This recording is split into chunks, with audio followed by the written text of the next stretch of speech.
Hello, everyone, and welcome back to the Lady Black Kaleidoscope Project.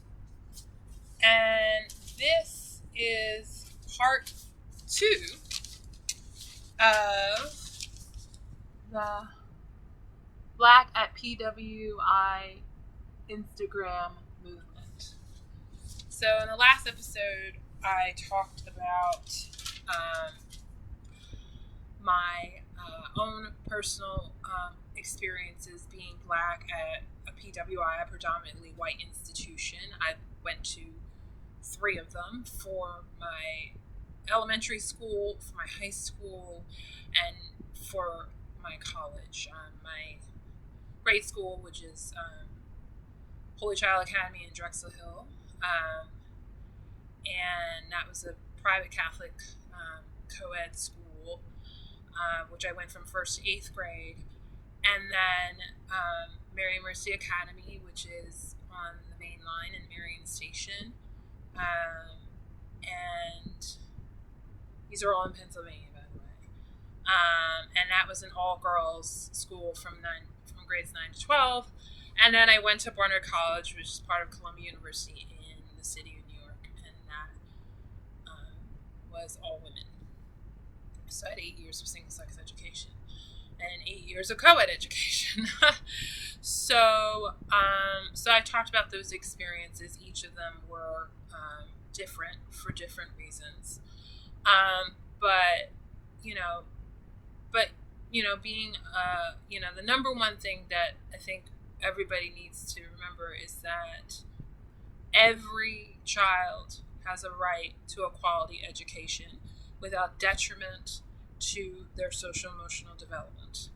It doesn't matter what color you are, what class you are, whether what gender you are, whatever gender identity, whatever, whether you have a disability or not, it doesn't matter. Every child has the right to a quality education without a detriment to their social emotional development.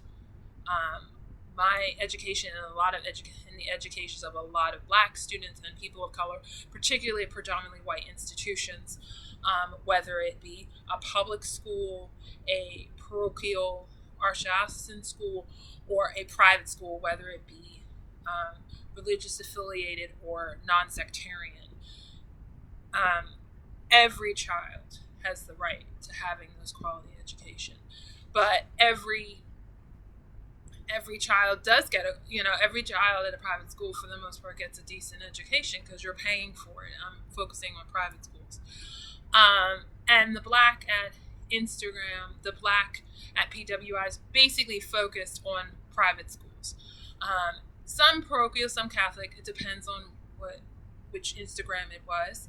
It started at Black at Brearley, which is an all-girls, non-sectarian K-12 school in New York City, and that kind of spawned off all these other things that happened, all these other Instagram movies, including ones from all over the country at the college level, but a lot of them are focused on the K-12 level.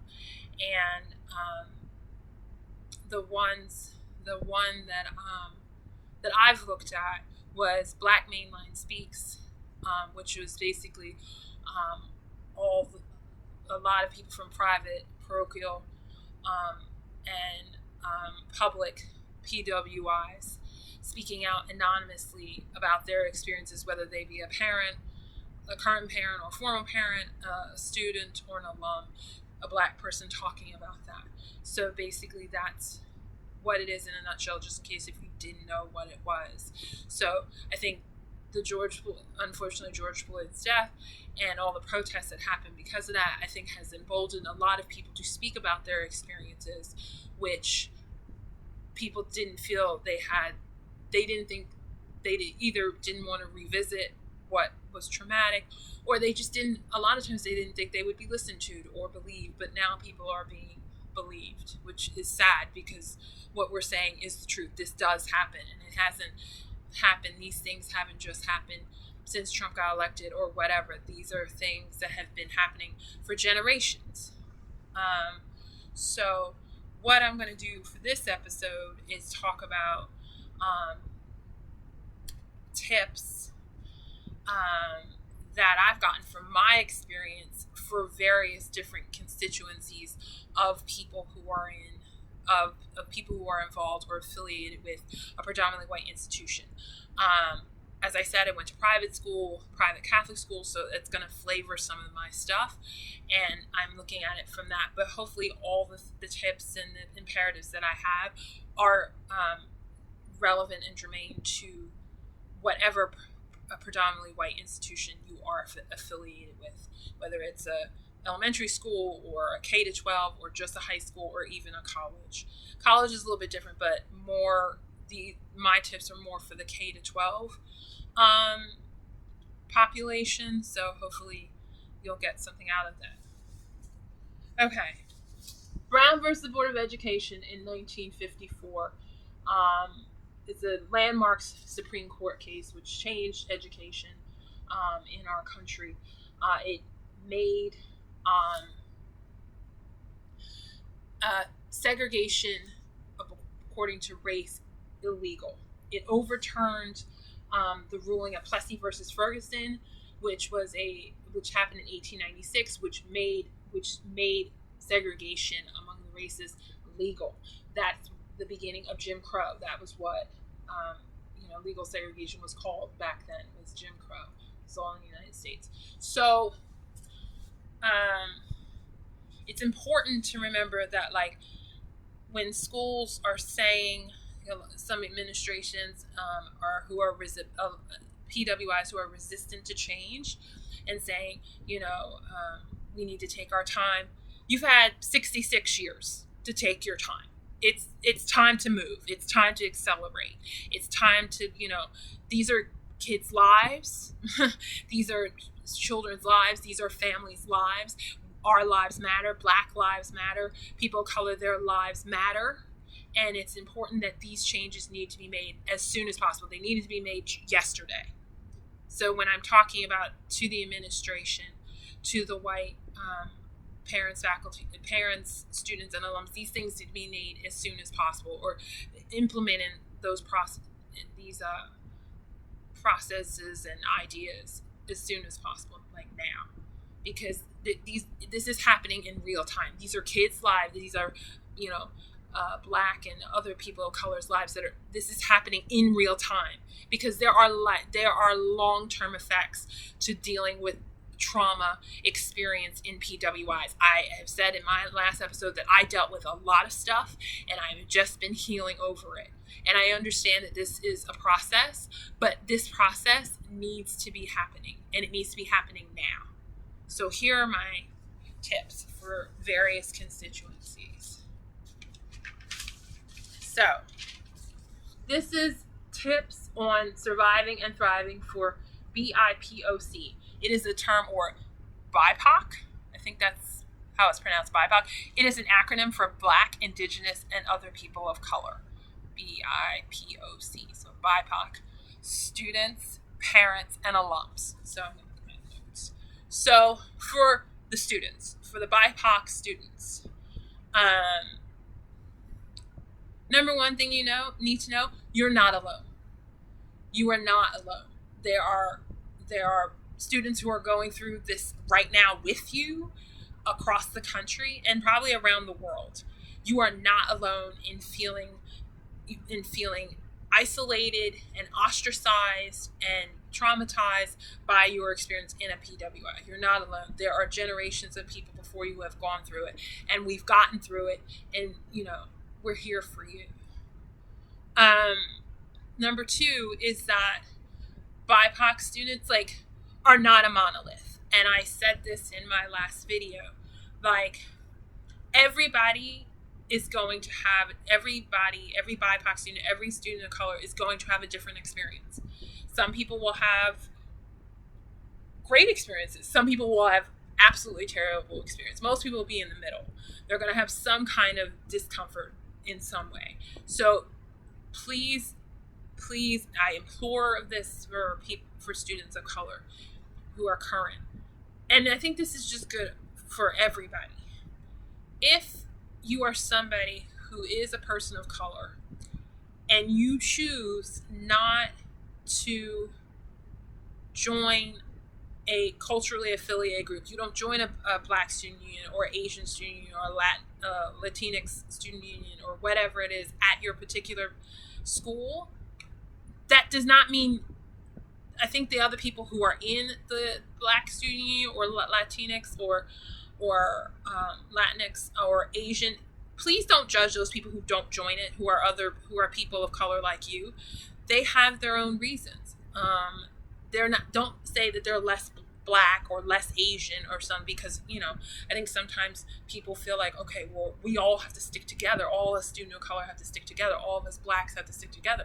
People might not always do that. They have different reasons. They might not feel comfortable in that way. So you have to understand that don't judge those people who are people of color who don't join those things, because it's not the end of that doesn't mean anything. Everybody has their own reasons, and everybody's going to have a different experience. So you need to be understanding of that with each other. Not everybody's going to have the same exact experience, but you are united in the fact that you are people of color, and you're all going to probably experience some form of discrimination, some microaggression at some point, probably during your day at the PWI. Get used to being the only one. That's number 3. Get used to being the only one. If you go, your parents are sending you to these schools because they want to prepare you for the world and for to break into, prestigious upper class society. I don't know, achieving the American dream. And when you're in these high paying professional jobs, you're going to be in rooms, you're going to be in social settings where you're the only one. So it's better to do it earlier when you're used to it and you're more malleable than when you're an adult. When a lot of people, say in our parents' generation or my parents' generation, had to do it. So it's important. And don't let being the only one in a situation, the token one, stop you from fully participating in the life of the school. I saw this in my high school. I saw this in schools because they were like, oh, I don't want to be the only one. So they won't do something. They won't try out for a sport, or they won't do a show. If there are other barriers because of prejudice and stuff, that's one thing. But it's another thing if you don't try it because you don't want to be the only one. Don't be afraid. There's always going to be, you might be the only one, but there are, that leads me to my next one. Like, not all white people, not all white people are bad and not all white people are mean. Like, be open to that. I mean, of course everybody has to, you have to be on guard. You have to know because of, and white people, you need to understand that too, but that's a different thing. So, they're not all, there's good and bad in all races. So you just have to discern who those people are. And there are always going to be some people who are going to be in your corner. Speaking of, understand, just as you being in the all-white environment is new to you, it's new to the white people too, because they've come from completely different backgrounds than you, most likely. They are, a lot of times not all white people are rich who go to particularly private schools. They are all different classes. So, but for a lot of them, they lived in homogenous all white neighborhoods. So just as for them, this might be their first time being exposed to a person who isn't white. So you both have to be understanding of that. So they're just, you're learning kind of how to deal with each other. So you have to be patient with the process. It's hard when you're young because you're just like, whatever. But you have to understand that this is new to you. And that just as it's new to you, it's new to them. And then if things get too much, please tell your parents and talk to your parents and find an ally, whether it's a friend or a teacher or whatever. Talk to people about it, because this can be detrimental to your mental health if you do hold it in. If you see microaggressions, tell someone. If you're dealing with things, tell someone. Tell someone that you trust. Tell your parent. Tell a friend. Tell a relative. Tell someone. Don't hold it inside, because that's what I did. I held it inside. I didn't tell my mom that any of this was going down until I was 31, you shouldn't have to wait that long. So do it as soon as you can to do that. Okay? So,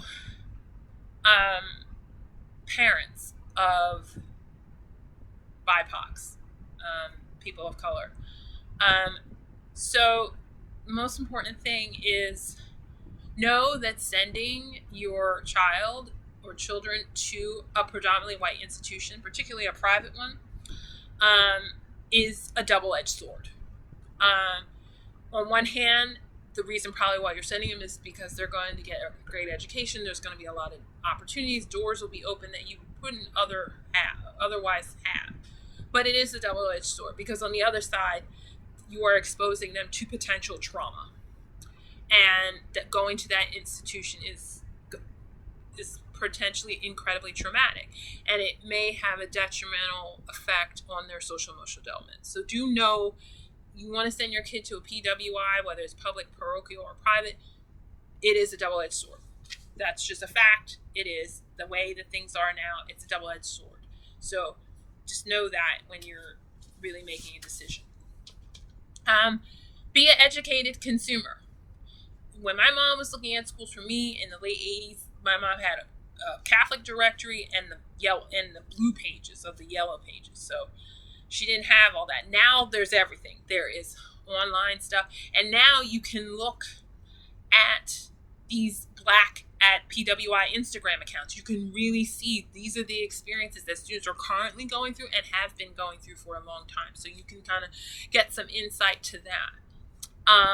And just, go to open houses, go on interviews, and drill those admissions counselors, drill the community, ask those questions about, what are your initiatives on diversity, equity, and inclusion? What are those things that you're doing? Do you have a diversity, equity, and inclusion, a DEI director or coordinator? Who can I talk to about my issues with this? Is there diverse faculty? Is there diverse staff? Ask those questions, be an educated consumer, and really, really know what you're getting into. Another thing that I said in my last video is try to get these kids into private school as soon as possible, as early as you can, because it's going to be easier for them to learn how to navigate, because kids, it's different facing a PWI at 6, then at 12, then at 14, then at 18. Kids are so different. Kids change so much from a 6-year-old to a 12-year-old. You're so different. So it's my classmates had a really hard time from when I was a little kid, from when I did it, because I had it at 6 years old. They had it then, okay? They had it at 14 years old, which is a huge difference, Like, I had been used to it. I had 8 years a head start, and then they came at 14 where they had already been in all black environments, and it was culture shock for them. So you need to minimize the culture shock. It's culture shock, period, because I was culture shocked when I was 6. So be prepared for that. Also, regularly check in with your children. Regularly check in with them. And it's really important to do that. And regularly have conversations with them, talk with them, don't just come in when a fire happens, when something crazy comes up and the kid tells you something, but regularly talk to them, have these conversations about their experience, and, be ready to get some professional help, whether it's counseling, mental health, those things, because, especially with adolescents, you're already kind of prone to that stuff already. So,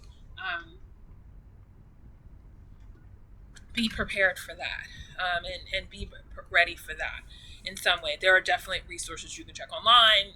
There are ways that you can help your child with mental health. And be an active advocate for your child. Speaking of,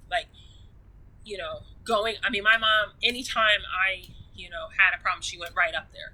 You are going to have to fight for your child. And that's another tip for students. You have to be your own advocate, because you might not have a lot of people in your corner for the students. But your parent is your biggest advocate. And should, so parents, be that way, because their kids are going to be looking to you, because a lot of times they're going to be like, I have no one else fighting for me. You're going to have to fight for your child. Not saying that you wouldn't normally, but just be prepared for that. And then also expose your kid to their own history, whether that's Black history, Asian history, Indigenous, Latinx, like whatever that is. Just expose them that, because they're not going to get it in school. I mean, hopefully they will, but at this point right now, I mean, maybe as things progress and stuff, they'll be more open to it. But just make sure you're exposing your kids to your own history, because it's important for that, in their own culture, and because hopefully you can't depend on just the schools teaching it to you, because they're not. So you have to do some of that, making sure that they're proud of their heritage and building them up and fortifying them and being proud of being a person of color, whatever their particular race or ethnicity is. So finally, my fellow BiPOC alums. Number one, first of all, I think it's great that everybody, the people who have posted on various, Black at PWI Instagram accounts, thank you. It's amazing. Thank you so much to do that. It takes a lot of guts to do that. So this might be I think maybe the protest might have, brought up things that you've always been carrying. So I hope that you're all acknowledging it and are doing your inner work. And if you haven't done so already, please do that, because I know a lot of this stuff that's coming up now it's very emotional. It's very raw. I know at my high school, when they had their first meeting with alums, it was very emotional, because it brought up things that people had buried down. Do the work. Like Iyanla Vanzant says, do the work. You got to do the work, because that can help you heal and move on and stuff like that, if you haven't done so already. And that also can help you re-engage with the school. That's my number 2 thing. Re-engage with the school. And because these students need you. They need you. They need you. They need your voice. They need your mentorship. Reconnect with the school. Even if you're not like, I'm not going to, you might not want to give money if it's a private school or a parochial school. But still, just be a presence. Let them see your face, so they know that, the school can't gaslight you. Show your face. I think the posting on the stuff is a good start, but you need to continue these conversations in person. Well, not now, but at least through a Zoom call or a Zoom meeting and stuff, which I know schools and people are doing. Not every school, but there are people who are doing it. So, and finally, if you haven't already, post your story as yourself, not anonymously, on social media. I did it, and it was the most freeing thing I ever did, and it really engaged my social media network, particularly my white classmates and faculty and stuff. It really engaged people, and we've been having these conversations. I posted my story about my trauma 2.5 years ago on Facebook, and I've been having ongoing conversations with people online and sometimes in person ever since, with with those people who I never knew. So please do that, because it's starting a conversation, and I think that's really, really important, even with your fellow alum and faculty and everything like that. I think and just for you, it's just good. The truth shall set you free. So just remember that. And I'm so thankful for you guys doing it. Whoever started these accounts, thank you for doing it, because it's giving voice to so much, and it's starting a great conversation. So thank you for that. Okay.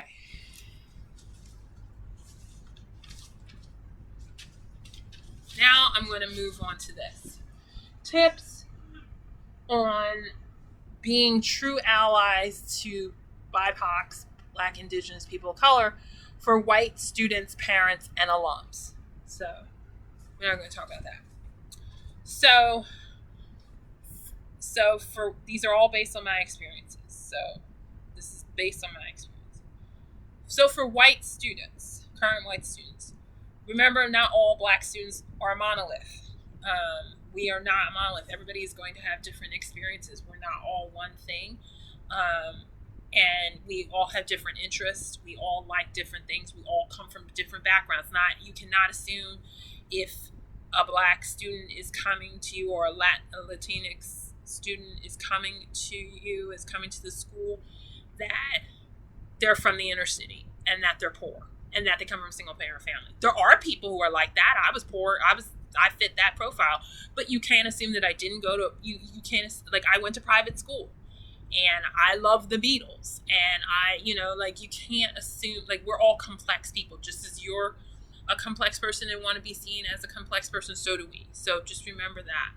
And, be open to new cultures and new ideas that are different than yours. Be open to that. That's number 2. Be open. Just be open, because you have to understand that, like, you're going to a school and there are going to be people that look different than you. And that's really important to understand, that you need to be open to that, because it's good for you. It's good for everybody if we're open to each other. Doesn't matter what color you are or what constituency you are. It's good to be open to each other. And because of that, be kind and compassionate to yourself, because you might say things that you might not get right. And even if you're in the process of doing the inner work and trying to become anti-racist and all these things, because of all the things that you've seen and heard, you're going to make mistakes. And for the BiPOCs, the people of color, white people are going to make mistakes. So you have to be compassionate. We need to be kind and compassionate to each other, and stuff. And then the same thing that I said to the people, the students of color, I will say to the white students. Understand that this is just as new to them as it is to you. A lot of, this is, not everybody, there are a lot of blacks who didn't, there are a lot of blacks who have come from, there are blacks who have come from private school, so it might not be new to them, but there are blacks, everybody has a different experience. But for a lot of you, this is the first time that you are interacting with someone of a different race, whether it's a white person, whether you're a white student or a person of color. This may be the first time, particularly in the K to 12. This may be the first time, and even at the college level, this may be the first time you're interacting. So just as it's new to you, it's new to them. So understand that. For some people, it isn't, depending on their background. But for most people, what is new to a white person most likely will be new to a person of color. So be aware of that. White parents. It's a new day. It's a new day. You guys have a lot of responsibility. Because just in general, when we're talking about Black Lives Matter, we're talking about that, the onus is on white people. It's just the facts. Like, we've been, Black people and other people, we've been shouting for a long time. Black people, we've been shouting for 400 years since we've been here in this country. So it's time for you guys to listen, to take on the mantle and, do your part and stuff. So for white parents, this is a new day. So if you're not part of the solution, then you're part of the problem. So if you don't want to be in a part of an environment where it's, building to become anti-racist, anti-bias, and you don't feel comfortable with that, okay, you don't have to. You can leave. You can go to another school. So just be aware of that. And that's with, if this is not something you feel comfortable with, you don't have to. I mean, there are places that are still all white. So you can go find them. Hopefully you won't. Hopefully you won't. I'm not saying that. I'm not saying be that way. But I know that there might be some people who feel uncomfortable with this stuff and think it's too fast, even though it's not. I would say, don't discourage. So the white parents need to do their own inner work of being anti-racist and anti-bias as an individual, and make sure, and you as your family, you need to do that. As a family, what are you teaching your kids? What are you not teaching your kids? You have to talk to your kids about race. You can't not talk to them about race. You got to do it, because they're going to be coming in contact with people of a different race. Don't discourage your kids from being friends with a person of color. If your child, your white child, wants to bring a black friend home, don't make that black child feel welcome. Because I've been in white people's houses and I did not feel welcome. One person served me fried chicken. I don't really like fried chicken. I like baked chicken, but they just assumed that I guess I must like fried chicken, so they served that to me, which I thought was really weird at the time. And I never went to that person's house again. But That's important. Number, and then, so yeah, number, I don't know what number I'm on. But make sure you're doing your own inner work. And it is a process. And this is a lifelong process. For everybody, this is a lifelong process. This is not, and for white people, like, this is lifelong. We've been dealing with this all our lives. We have been dealing with racism and all the isms all our lives. You have been privileged from not having to deal with that because of your whiteness. And I know that might be hard to hear, but it's the truth. And it doesn't matter, whether you're rich or poor and stuff. You're still white, even if you've had struggles. A white poor person and a black poor person, we both have struggles. But blacks because they're black and because of their racial, because they're black, are going to have discrimination.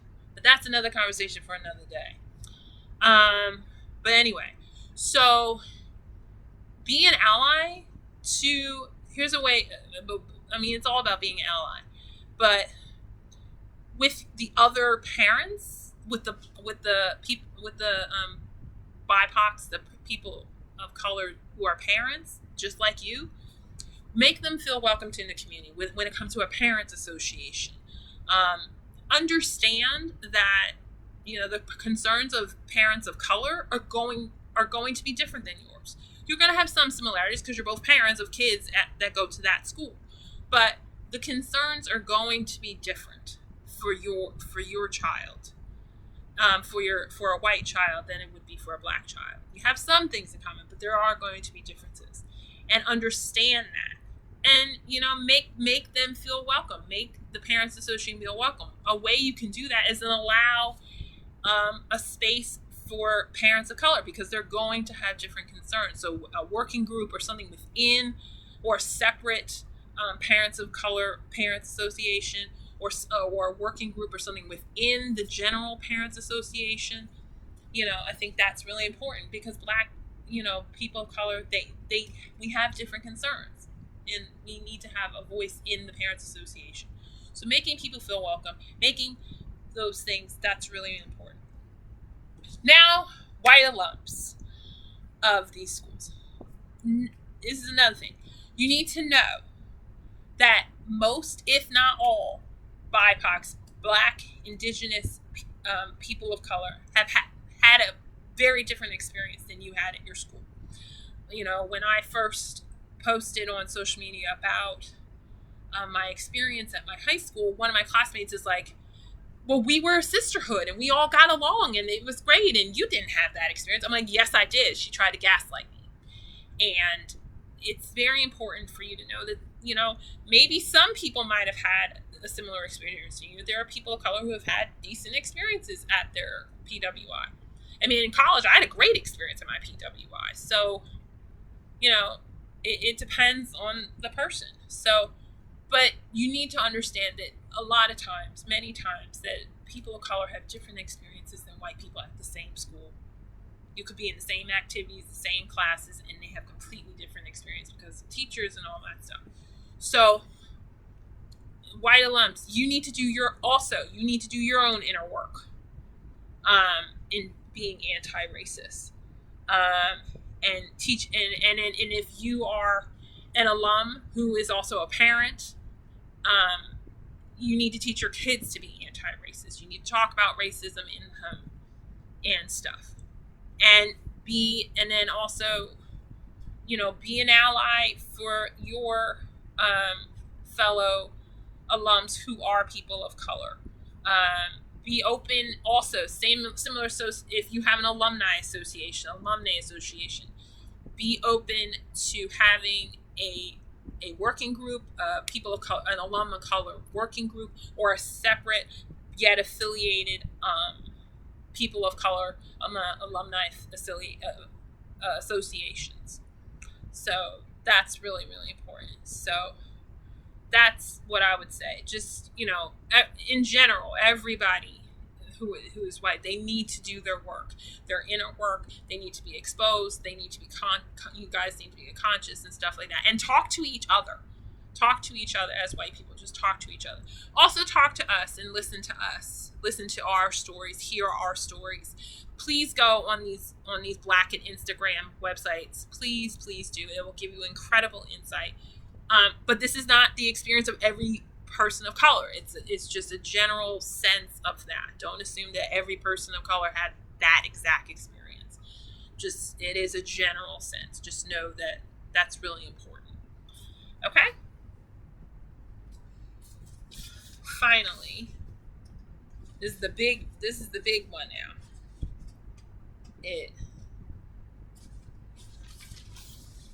Imperatives. These are not tips, these are imperatives for PWI administration, faculty, and staff, to make sure that the school is safer, more diverse, and inclusive for everyone. Doesn't matter what your background is, it needs to feel that way for everyone. So here are some tips for that. Starting with the administration. Because it's starting with you. You are the administration. You are the institution itself. So these are things that you need to hear. Okay, so this is a long list, and I think my high school did this, a lot of other people, a lot of other alumni associations, students associations, they have done things similar by making demands, listing demands that they have. And they have the right to do that because this needs to stop. This discrimination, the culture of silence needs to stop. It needs to stop. Okay? So for the administration, create a DEI, diversity, equity, inclusion position, administrative level position as soon as possible if you don't have one already. Ideally, ultimately, one is better than none, but you need one for every level. Don't just have a committee, because I know some schools have committees, like a diversity committee. No, because those teachers are already overburdened with other things. So you need to have people who are, their goal is just that. That's their job, to do diversity, equity, and inclusion. You need one. Ideally, you need to have one at every level. If it's a K-12 school, you need to have one for the lower school, for the middle school, for the upper school. If it's a K-8, just one. If it's a high school, just one. You need it for every single level, because the concerns of an elementary school person is not the concerns of a high school person or a middle school person. So you need a diversity person at a DEI at every single level, if possible. But if you have one for the school, that's a start. It's better than none. So that's it. Hire people of color for faculty, staff, and the board of trustees. Hire more diverse staff. Faculty, staff, and board of trustees. That number should be in proportion to how many people of color that you have. So if you have 30% people of color students of color in your school, you need to have that reflected in the faculty, the staff, and the board of trustees. It's really important. And I know a lot of schools, there's a lot of nepotism, and it's rampant. And so we need to broaden the recruitment base. There are many channels and many things that you're probably not checking to get people of color. A lot of sororities and fraternities, Black sororities and fraternities, they are great networks. HBCUs, that's another great place to get some people. Any kind of minority serving institution, Hispanic one, something for Native people. There are lots of social networks that you need to tap into to get those diverse faculty, that diverse staff, and especially the board of trustees, and a diverse administration as well. Number 3, you need to implement a diverse curriculum that includes people of color. As I've said before, American literature, I should have not just read a bunch of white men, because basically that's what I read. I think I read one white woman. It was Harriet Beecher Stowe, and it was Uncle Tom's Cabin. But the rest of them in English for American literature were white men. White men are not the only people that wrote great American literature. There's James Baldwin. There's so many. Maya Angelou. There's so many. Toni Morrison. Amy Tan. I mean, there's so much great. Literature out there. There's no excuse that you don't have that. Have a more diverse, focused curriculum. And speaking of teaching, having frequent anti-racist, anti-bias training for all the constituencies in the schools, from the faculty to the faculty and staff, to the students, to the parents, to the board of trustees, and also alums. Like, a lot of alums, it's a way for them to re-engage with the school, especially if they're alums of color. If they know that, hey, you guys are having anti-racist training, that's good for anybody to have. It doesn't matter, so it's a way to bring alums back and to have them engage. Not finally, we got a little while to go. Transportation options. Make it easier for everyone to participate in extracurriculars. Make it safer and easier, because I know, not everybody has a car. Not people need to, so make more transportation, affordable, safe transportation options for all students. Doesn't matter if they're people of color or not. Expand financial aid to include incidentals.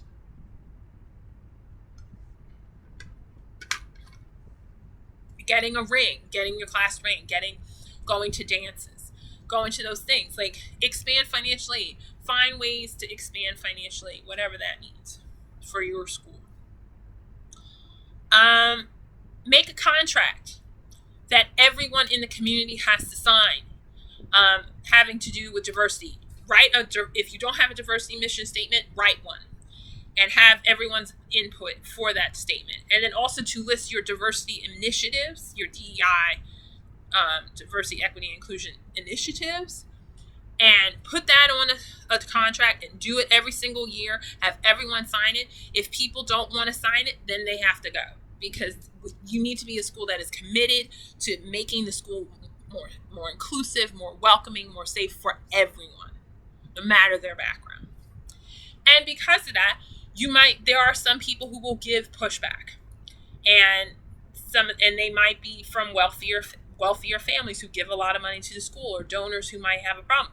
You need to be prepared for pushback, and be prepared for people who might withdraw and who might pull their funding or pull their children out of school, because it's, change for some people is a lot. For some white people, it's a lot. And it's a lot, and it seems like everything is happening at once, and with Corona and everything like that, everything's happening at once. So be prepared for that people might leave. And also make more events in the evening and on the weekends. So for parents who are working, they can't come during the day. So make more events accessible to all parents, especially those who are working. And in general, when it comes to schools, and that's in America and everywhere, celebrate the arts. Please, God, celebrate the arts. Where would we be without the arts? You should celebrate that as much as sports, because not everybody is an athlete. Not everyone is an athlete. Athletics, they have their place, but so do the arts, and so do other things academically. Celebrate each student as an individual. Overall, and whatever that looks like. But you need to don't just put, my school was all about field hockey, and those girls were put up above everything. That's not right, because music people and theater people, we work just as hard, we practice just as hard, we need our acknowledgement too. Okay? So that's the administration. So finally, I'm going to do faculty and staff. It's important to realize that people, once again, they're not a monolith. You need to do your inner work, check your own stereotypes, do your inner work of being anti-racist. And that's really important. Just your own personal work, independent of what the school does. You need to do your own personal work with faculty and staff. The big thing that we really don't like, as blacks and people of color, please don't confuse our faces and names. I mean, in my school, we had so many Aarons and Katies and Megans and whatever was popular at the time. And everyone knew which one everyone was. But when it came to blacks, there were so few of us, they thought that I'm Tracy, and there was a girl named Tiana, and there was another girl named Ashley. We looked nothing alike. We were different heights, different sizes, but our names were confused. And there was another girl who shared my last name that was close, and her name was Tiffany, and I was Tracy, and we were both black, and they confused us all. We are not, please take time to know our names and know our faces. It's really annoying when we're not We don't all look alike. Black people don't look alike. All black people don't look alike. All Asian people don't look alike. All Latinx people, all indigenous, we don't look alike. We all don't look alike. Unless we're twins, literally twins, we are all different people with different names. And even twins have different names. So, that's one. No, so number 3 would be, you need to stop. If a student is eligible to take an honors or advanced or AP class, please don't discourage them. Please don't make them have to prove or what. Oh, you don't do that for a white student, so don't do it for a person of color, student of color. Like, don't discourage them to not take honors classes. They deserve to be there. They deserve to be in that class, and make them feel that way. Make them feel welcomed. And then also guidance counselors, as well as other teachers, like, don't discourage people of color from applying to competitive colleges. Not everybody wants to go to a HBCU or another minority serving institution. We want to go to the Ivies. We want to go to the Seven Sisters. I went to the Seven Sisters. A Seven Sister. In part because they didn't think I was smart enough in general. And I was like, you know what? I'm going to apply to a Seven Sister because I'm going to apply to the most competitive school I can, just because you guys don't believe in me. I believe in me, and that's all that matters. And I applied, and I got in early. So stop doing that. Stop discouraging. I mean, and because we're going to do it anyway, so you might as well stop. And stop having different grading standards for us, especially when it comes to like papers and stuff. Don't grade us differently than, people of color differently than white people. Just be aware of that. And then finally,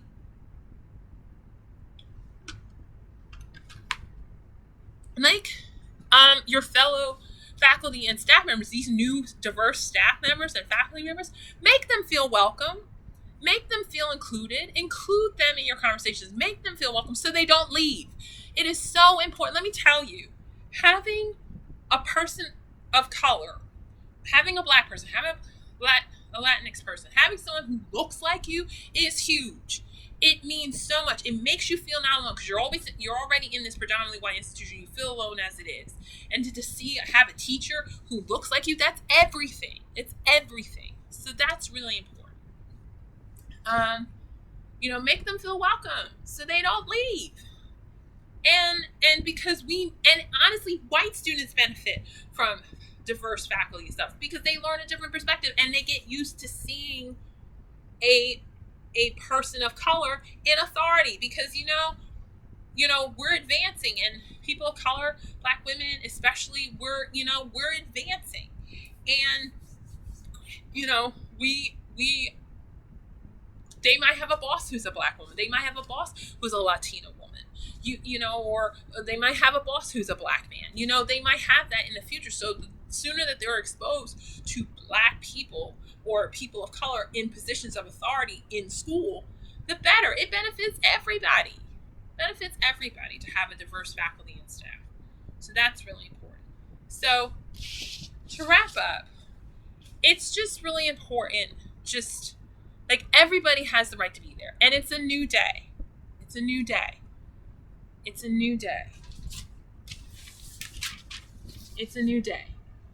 And this is all from my experience. This has been 6.5 years of work, of real work, to get all these points. This is the longest video that I've had.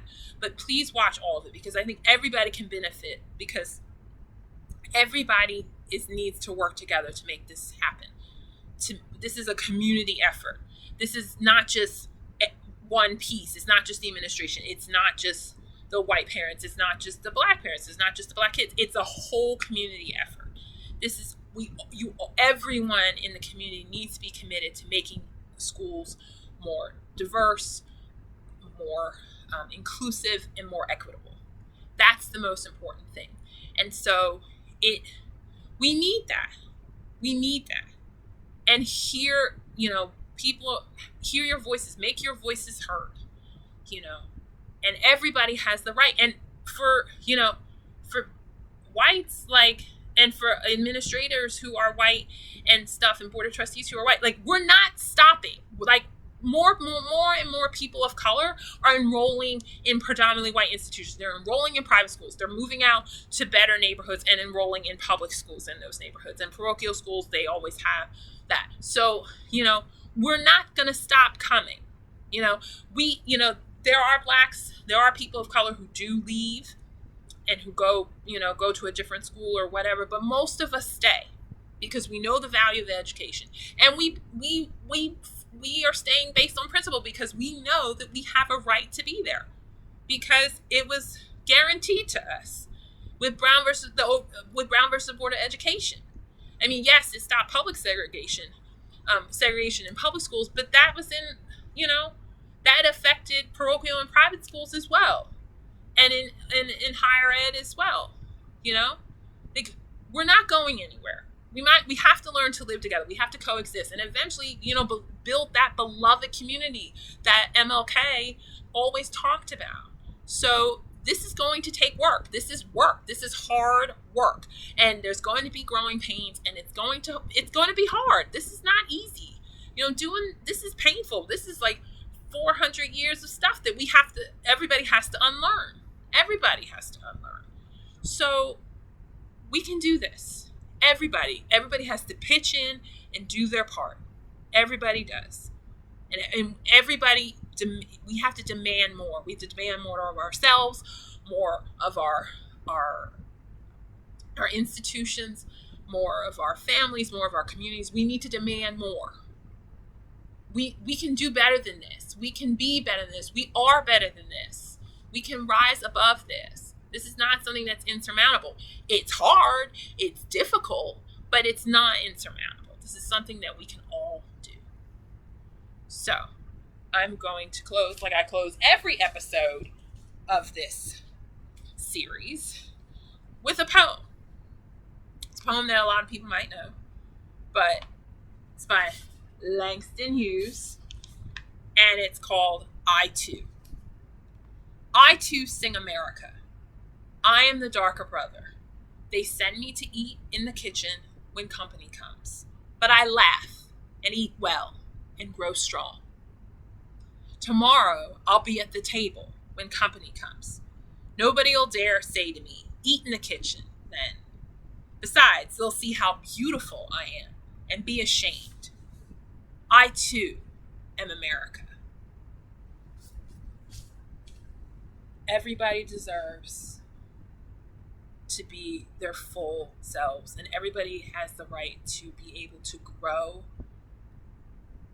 in a healthy way, in a healthy environment, not have their social emotional development stymied or